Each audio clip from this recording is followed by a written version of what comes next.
And also, I'm a suicide attempt survivor, which means that the very things that when I was 22, the very same reasons, the same feelings, and the same emotions that I had at that time when I tried to take my own life, just because I survived does not mean that I still don't deal with those issues.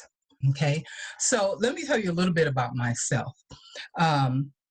I want to, first of all, I want to share the strategies with you that I have found very successful for me over the years, and strategies that I know for sure that have worked for others.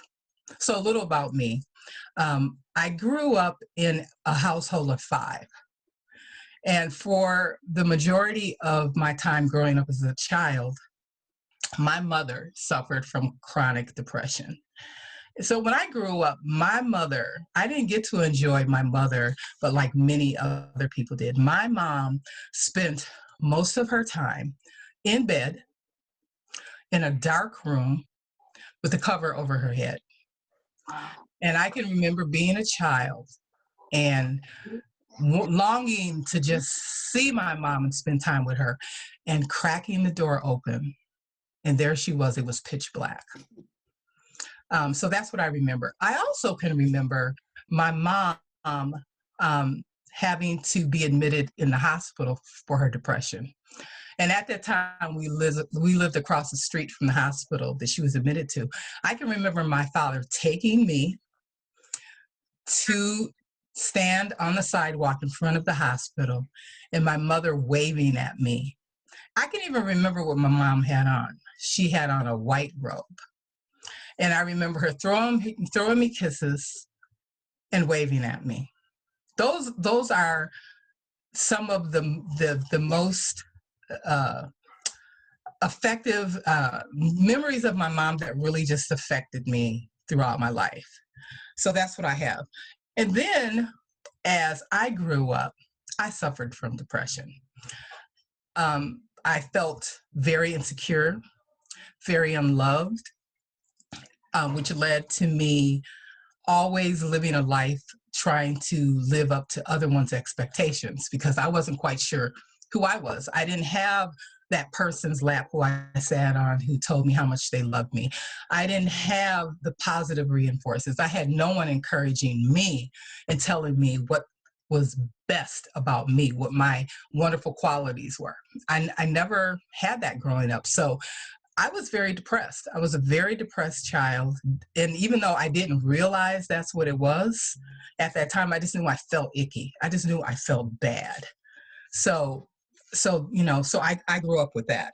And then also, when I was 42, throughout my life, first let me back up. I always felt that my depression was a little bit more than it should be, because I had a very hard time planning and mapping out my life, and I had a very hard time remaining grounded.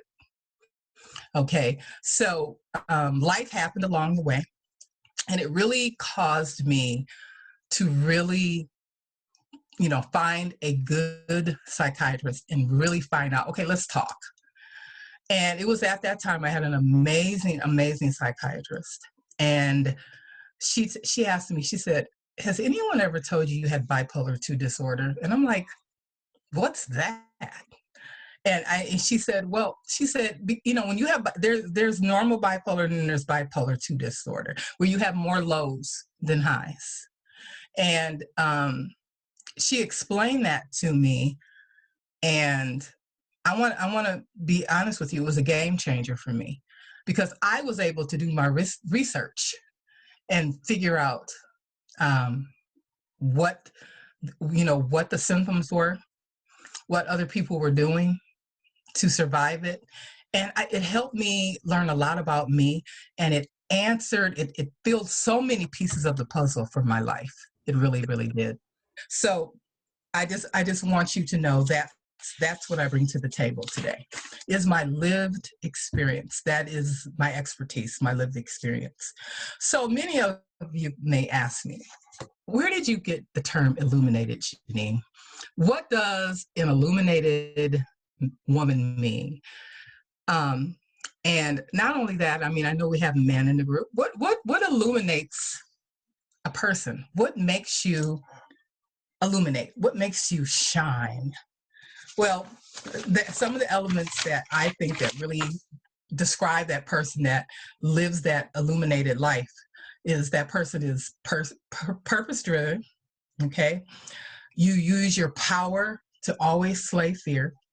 You are a fear slayer. You practice good grounding skills. Those are those skills that you use to stay on track, to stay focused on your purpose.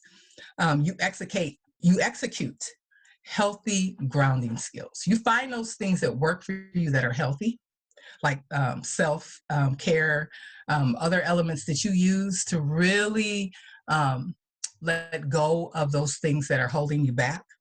And then once you find those grounding skills, then you learn to maintain them. So that is what a person that is illuminated, that is a person that stays on track. Now, do we always remain illuminated, even when we're going through our tough times, even when we're having those hard days? Well, many of you, I'm quite sure, don't feel that you are illuminated, but you're always illuminated. You just have to work hard to find that shine, to keep on moving. So I want you to think about something. And there is a problem or an area that you need to fix, whether it's within yourself, or say, for instance, you have a broken faucet, or say, for instance, you're just having a situation that needs to be handled and you just don't know quite how to find a way out. You're stuck. Well, what is the first thing that you do? Think about this. You plan. You figure out, what am I going to do? What steps can I take to fix that broken faucet? Can I fix it myself? Do I have a friend that can fix it? Or am I going to call the plumber? When it comes to us, when we have those barriers in our life that make us feel like really stuck, and we can't mentally get past it, it has us feeling really down, lack of self-esteem. You come up with a plan. It says here, planning is bringing the future into the present so that you can do something about it now. So let that resonate with you a little bit. Planning is bringing the future into the present, meaning you have that goal and you're stuck, but you need to plan on how you're going to fix it now so you can live that future that you see. So you may say, well, Jeannine, okay, sounds really fancy and really great, but just how am I going to do that? Well, you're going to go into action. And one of the things that I love is that you're going to practice. To me, first, you have to practice that self-care. You have to get yourself mentally in that zone. So I thought about a couple of things that I find that help me, okay? Stop overcommitting yourself. Let me tell you, how many times do you say yes to 15 things when you know that you can really mentally or time-wise probably only do 5? Because you feel so committed to want to help everybody that you give of your overflow, and then you also give of your cup, and it doesn't leave you with a whole lot. So I'm going to say no to overcommitting yourself. Another thing I want to say is practice self-reflection. It is so important to do that. One of the things that I love to do is when I am in my mode of self-reflection, I love to journal. Okay. And I journal my emotions because I feel like my journal at times is my best friend, and I can write in my journal the things that I'm ashamed of, the things that I don't want anybody to know. And I can journal about my pain. I can journal about my past and what's causing the pain. So that is my way of doing my self-reflection, is journaling. And then I try to think about my future and the things that I want to do. And when you are developing a plan, a lot of people like vision boards. And a vision board is great. It's fantastic. But you know what I love? A vision journal. A vision journal where I can seriously sit down and map out my plan. And when in my vision journal, I can see the color. I can smell the aroma. I see myself there. And I see other people there with me. So what is my vision? And so one of the greatest examples that I have as of lately is when I got married and I moved into my husband's home, which is now our home. I had a vision, and it was so many things within that vision that I wanted to do. And so I literally grabbed the book and I took room by room and I mapped out my vision. I knew what colors I wanted my kitchen walls to be, what type of faucet I wanted, what counters I wanted in the dining room, what furniture I wanted. I went through each room and mapped it out. I even mapped out the backyard and the front yard. I did that. And another way is, have you ever heard of the term confident stare? And I recently, in one of my books that I collaborated on, I called my chapter A Confident Stare. And people were like, a confident stare? What is a confident stare? A confident stare is when you can look at something in your mind and you know beyond a shadow of a doubt that this is where you're supposed to be in your life. You don't know how you're going to get where you have no clue.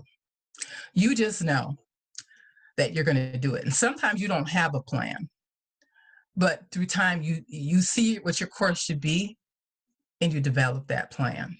For me, when I was in banking, I knew that I shouldn't be sitting behind a desk staring at my computer every day. So my confident stare is the same thing you can do, is I call it the mirror work, is getting that mirror and looking at yourself and literally talking to yourself.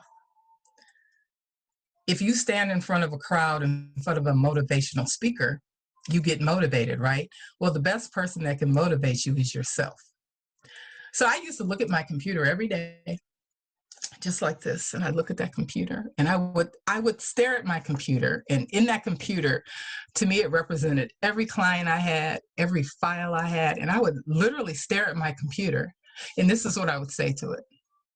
I don't know how I'm going to do it, but I guarantee you that I will not be at this desk every day, and I'm going to live my dream as a vocalist, and I am going to travel and I am going to perform. Don't know how I'm going to do it, how I'm going to pay my bills, how I'm going to do it, but I just knew I'm going to do it.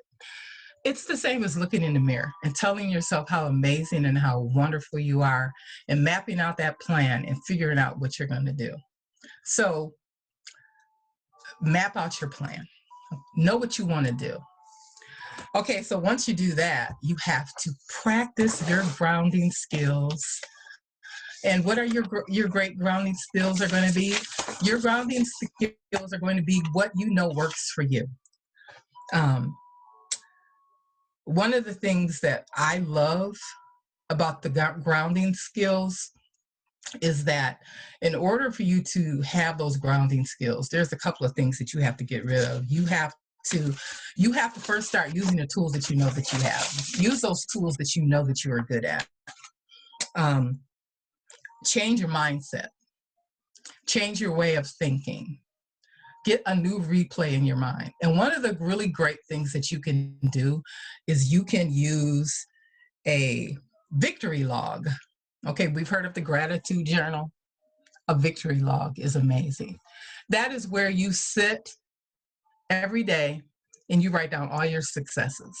You simply focus on the great things that you did that day. It could be as little as dusting off a counter. It could be as small as sweeping the floor, getting dressed, taking a shower, reading a page of a book that you've always wanted to read. Because when you're depressed or mentally just not healthy, those are things that are really hard. Those things are hard. Some days you don't even want to shower. Those successes, write down your wins for the day. Write down the big wins, that new job you may have gotten, that new car, that mile walk that you always wanted to do, that trail that you rode your bike on for like an hour, something that you just had been longing to do and you did it. If you take time to do that victory log and write down your successes every day of the week, you will focus more on the great things you did and not the things that you didn't do. You won't look at the negative. You will look at the positive. I guarantee it, you will. It's sure fit. So change your mindset.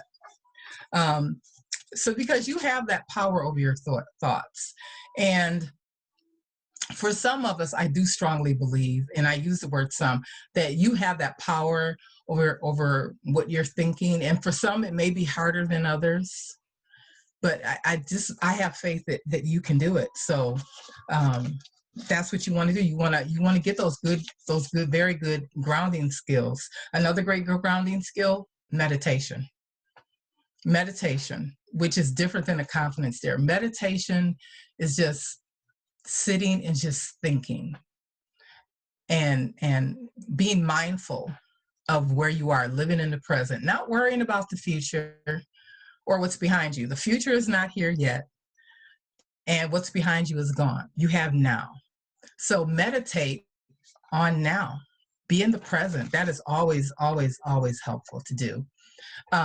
Another thing is to help us mentally, we want to be physically fit. We want to get up and exercise and go walking or doing those things. Yoga is very popular now. So, these are grounding skills that you can practice, and maybe you have your own grounding skills that you find are good for you. Whatever works for you, that is what you should do. I mean, I know you were saying too when we were talking the other day about how once we're on a high, we tend to not maintain. So it's just so important to make this a part of your routine. Right. Yeah. It's very important. So that's a good point that you brought that out, Jenny, because you know what? That is how you strengthen your healthy habits. You build those, now that you've taken time to get those grounding skills, you're building those good habits. Now that you have those good habits, you want to maintain them, and you don't want to break and relearn your bad habits, because it's just like anything, and I'm guilty of it. When I'm feeling like, ooh, I can conquer the world, or this is really going good, I will stop doing that journaling. I'll skip it. I'll sleep a little bit longer, and I get up and I get to moving, because why should I do that? It worked. I'm cured. So I think.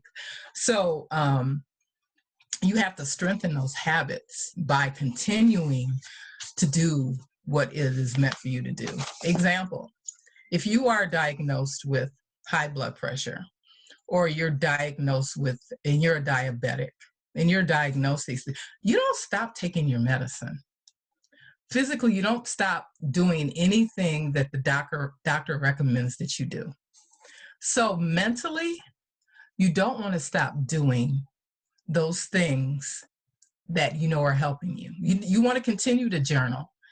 Maybe, journaling is not just for the bad things. Journaling is for the good things. And then, you don't want to stop writing down your successes, because then if you're not keeping note of those things, it's easy to forget because you'll start back focusing on what didn't work today. Basically, it's okay not to be okay. You don't have to feel like you're Superman or Superwoman at all times, but you sure want to keep up the great things that you had been doing to keep yourself, your healthy habits strengthened.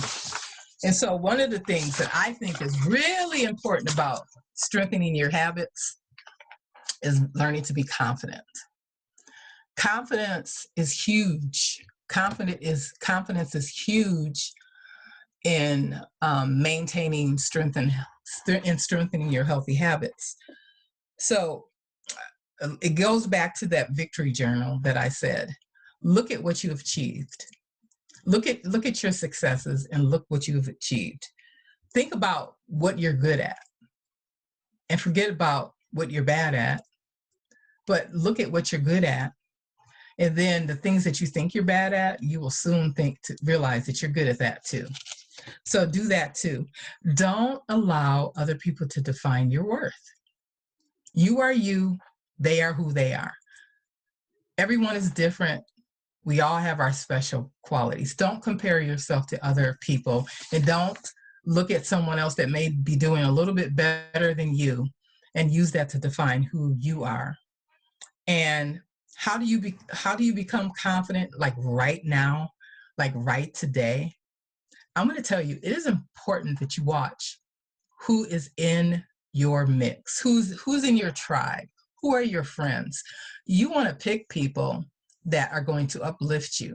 You don't want to pick people who don't appreciate your qualities, that don't appreciate who you are and your strengths, that can't give you accolades when you are doing amazing things and doing those things that you've always wanted to do. So watch who is in your tribe, your mix. And another thing is you want to really think about what's important to you and do it. All these things are a great way for you to build your confidence and to just be yourself and who you want to be.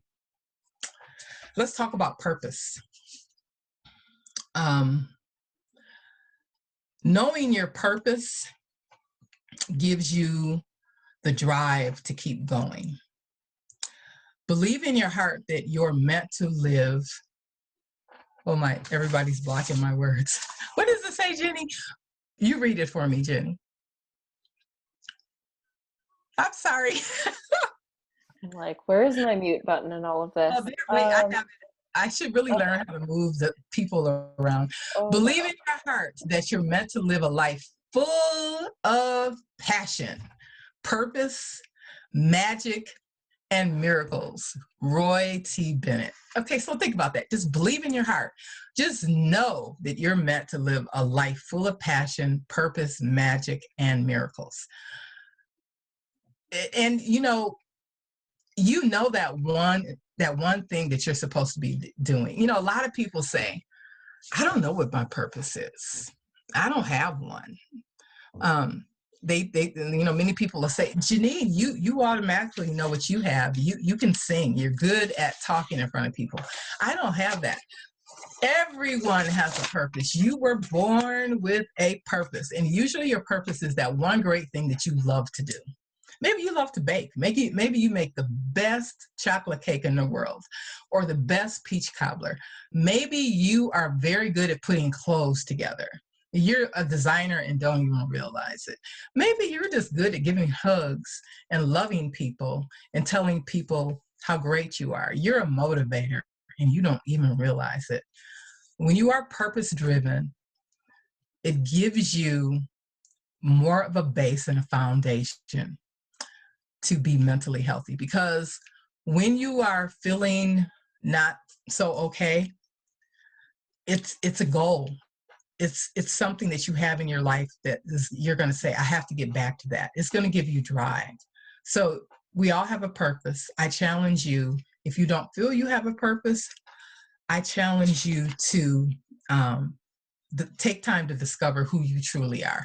Many people don't know who they truly are. Who you truly are is within your purpose. I'm telling you. Another thing that you will do in purpose, it will be easy for you to slay that fear that you have. That one thing that you're afraid to do, you will do it. And you won't have that fear that you normally have. They say that fear, you can't have courage without fear. So you want to have that. And when you're purpose driven, you're always at your best. So I just want you to remember that. Okay. So let's talk about courage.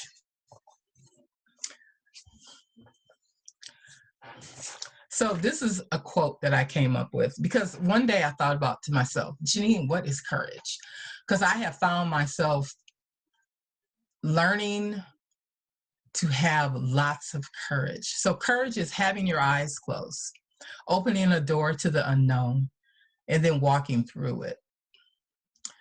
Courage is not having any skeletons in your closet and taking them all out, dusting them off, and putting a bow tie on them, a really cute dress and a hat, and sharing it with the world. So let me tell you a little story about me. It was probably 2 years ago when I did my first collaborative book, and they said, write a story that encourages someone and something that means a lot to you. And so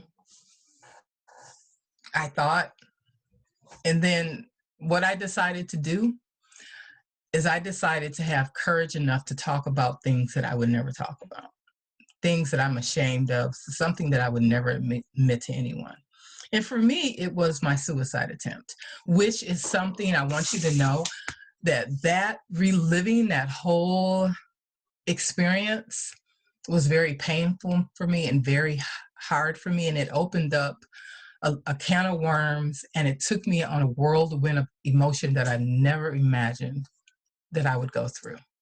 But I literally, when I wrote that story, I went back and I had a friend of mine who went through the experience with me, and we sat down and we talked about it.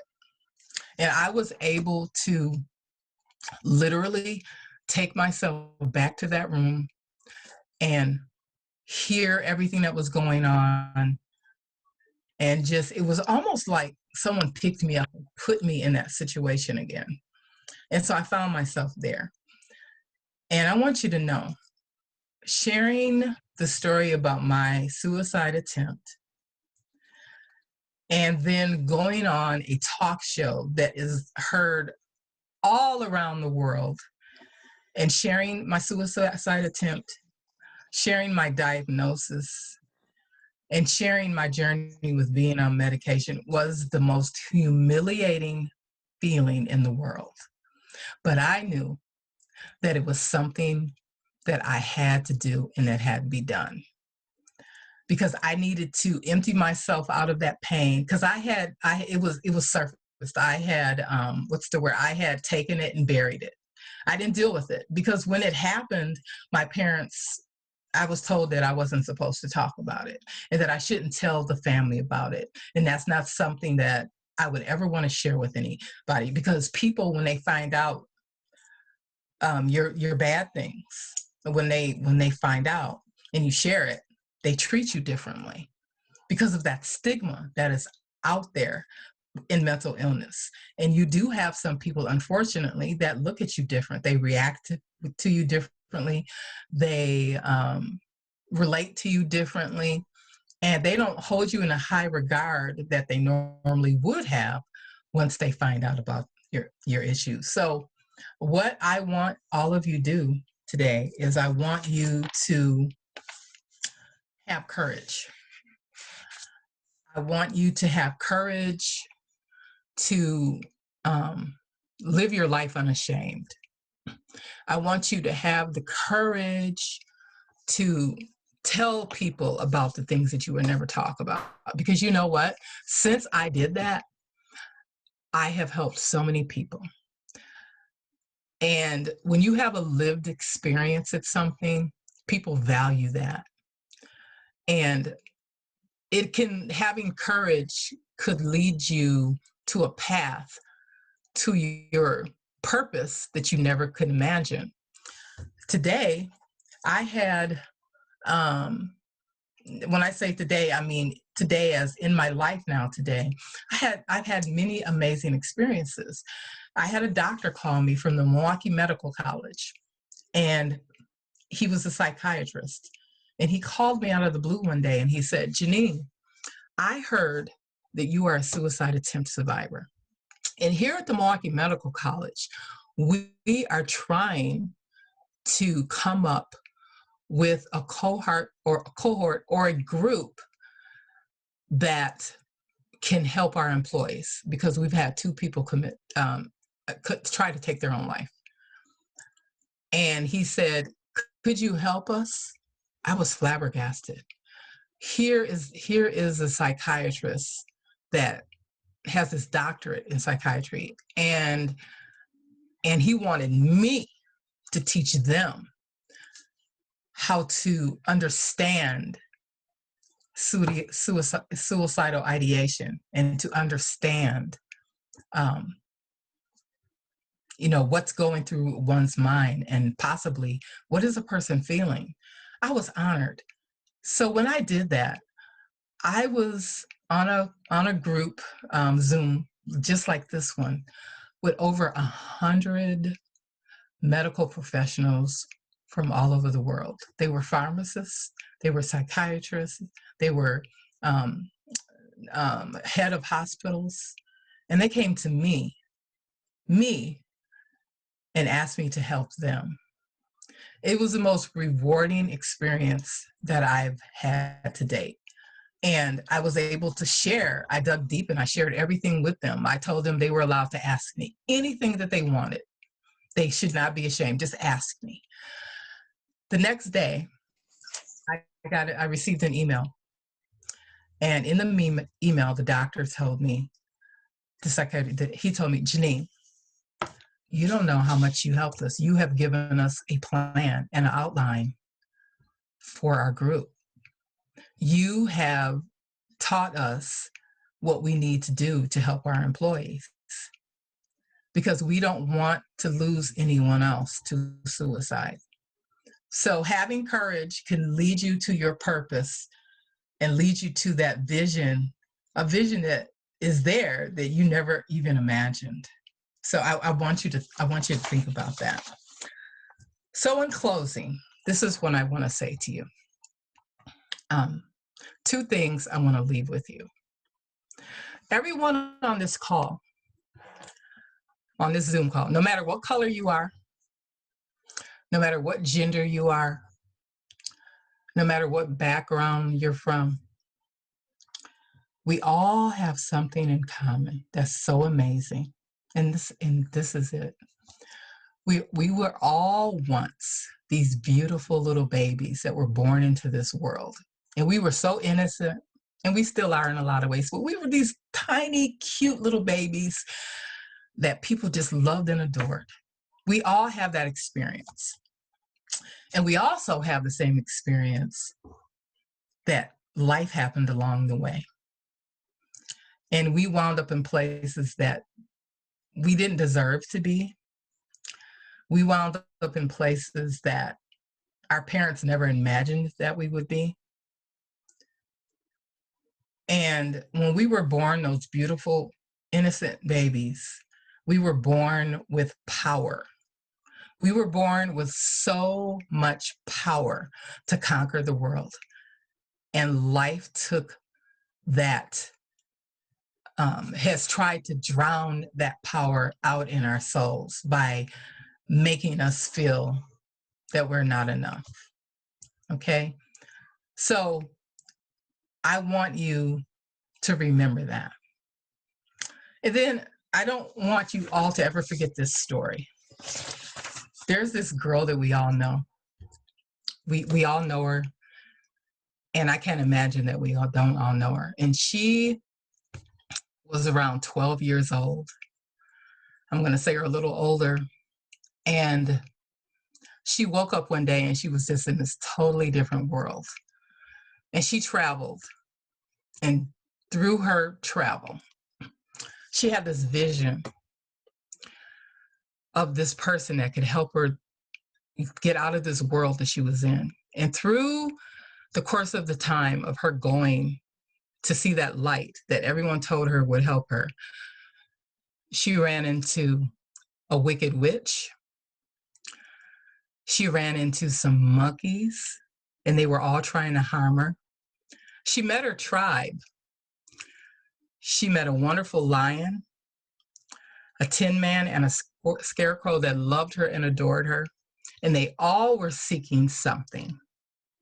So they all traveled to this land together and went through it all together, all the down and all the highs. And so they were going, and they finally arrived where they were supposed to go. And I'm going to change the ending a little.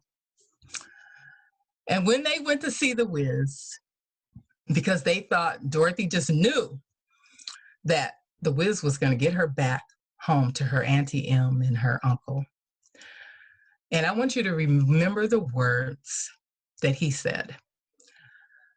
He told I believe he told the scarecrow, and he told the lion wanted courage, and he told the scarecrow, he told them he really couldn't help them, if I remember correctly. But Dorothy, he told Dorothy, you had it all the time. You went through the valley just thinking that you didn't have it. And sweetheart, you had it all the time. I just want you to click your heels 3 times. And she walked around with the power of those red shoes. You have the power in your heart and soul. And you're already there. You cannot see that light, and you may not be able to see that vision. But Dorothy, the Tin Man, and the Scarecrow all found that even when they were told they didn't have it, they had it. And if you remember the end of the story, they all got there. And you can get there too. Don't forget, click your heels 3 times and just open your eyes and find that you are there. Thank you so much. Thank you so much, Jeannine. We are going to move into Q&A, but I'm also going to put Jeannine's information up in case anyone wants to connect with her outside of this as well. Yes, I'll give claps from Jackie. Thank you. Anybody have questions, thoughts, comments they want to share? Feel free to either pop that into our chat or unmute yourself, and we can have a conversation. And I want to add, feel free to ask me anything. I'm an open book.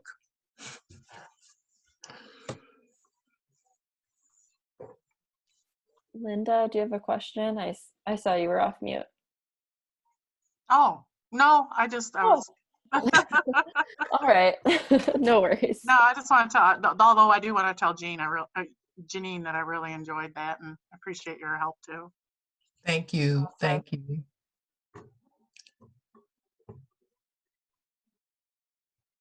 Jeannine, so I'll hop in. Something you mentioned earlier that Jackie and I were on a different call yesterday about resilience. And many of us talk a lot about, like, for example, I'm very solution driven. I'm very like, do, like, have to constantly be solving a problem. And yesterday it was really helpful to hear, I knew this, but like hearing it from somebody else is always helpful, that self-reflection is doing something. That, yes, that working on mindset and meditating is doing something. Just because there's no end product or whatever the case might be, that doesn't make it any less valuable. So I love that you touched on that today, this evening. I got a question also from Family Connection. Can you tell us more about your journey to finding a therapist that worked for you? How long to find a good fit?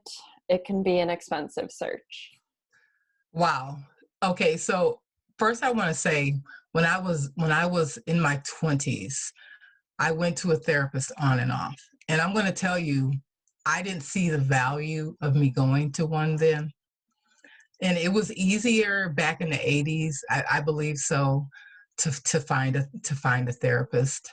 I do believe that um, the reason why it was easier because people were not so keen on going to a psychiatrist, or they weren't admitting that they had issues. Now it's harder to get in to see a psychiatrist. So for me, yes, you're right, it could be expensive. For me, I started with my doctor, my primary doctor. I just started telling her that, and this was recent. I started telling her that, I, I needed something extra because first I forgot to mention to you, I was on medication in my early 20s, and then I went years without it because I had my own coping mechanisms then. The journaling, the self-reflection, all the things that I mentioned to you helped me stay pretty much on track. And I have to admit, it's something that I didn't really think about, and that my doctor told me. And she says, well, Jeannine, you're older now. And some of the things that you were doing before are not working now because, may I share with you, everyone here, I'm in my 50s. And so I'm menopausal. And when you have those extra elements on top of an already a little brokenness, and you have that, I was like, something's not right. And so she talked me into going back on medicine. So I started with my doctor.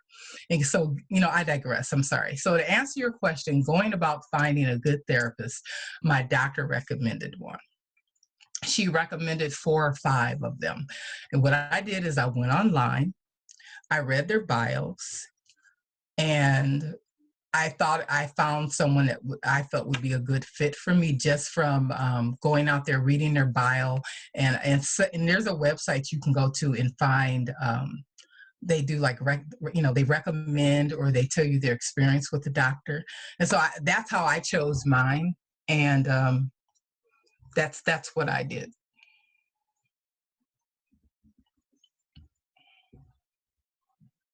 I hope that helped. I got a thanks exclamation mark. So I think so. Any other questions, thoughts?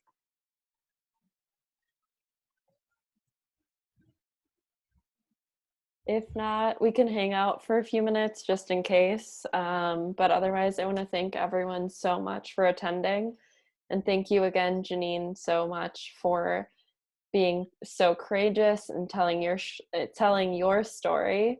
And I think we're all a little better, if not a lot better, for it. So I appreciate you so much.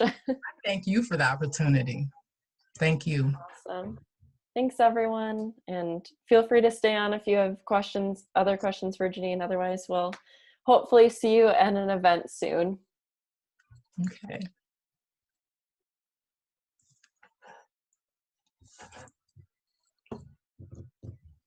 Thank you, Jeannine. Thank you, guys. Thank you.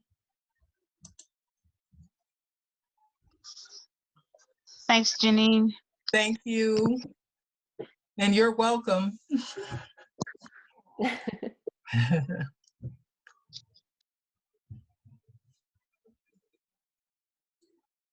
Jeannine, that was awesome. Thank you so much.